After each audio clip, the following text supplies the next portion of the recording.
Thank you, Honourable Minister. Staff retention can also be affected by leadership issues and management issues. And one of the some of the major complaints which have been coming through is the management of contracts, where contracts have come to an end and civil servants have been given short-term contracts, which affects their job security, etc. So the question is, what is government doing to rectify that problem?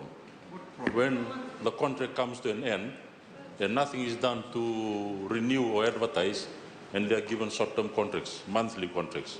So what is being done about that? That's the question I have. Thank you.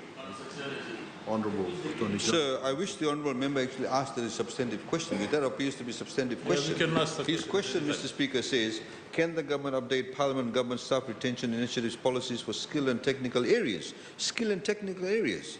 Now he's talking about general contract conditions.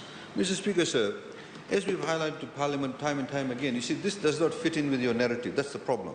Because you are going out, all of you are going out, trying to create this disquiet among civil servants.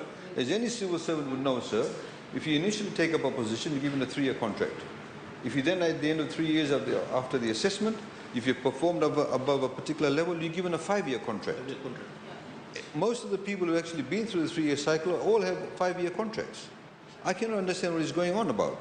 We did say in Parliament a few years ago, some of the HR departments in some of the ministries, and again there was no investment in the HR departments in many ministries. Some of the ministries, actually, we've said this on record also, some of the ministries need to strengthen the HR department.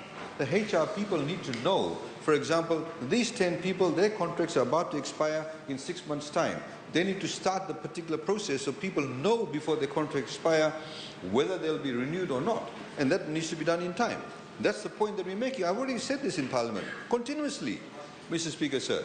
And I'm again emphasizing that. There was some issues in some of the ministries, and that has been rectified. If there are 1 or 2 instances where they have not, please bring it to the attention of the respective ministers or respective permanent secretaries to get addressed. But don't use 1 or 2 examples to try and shoot down an entire system, actually, which is working well, which is actually giving a lot of young people the opportunity to work in the civil service, a lot of people in the private sector to come and work in the civil service, bring a particular skill set that is required in the civil service, and to be able to improve the quality of the workplace environment, Mr. Speaker, sir. Thank you.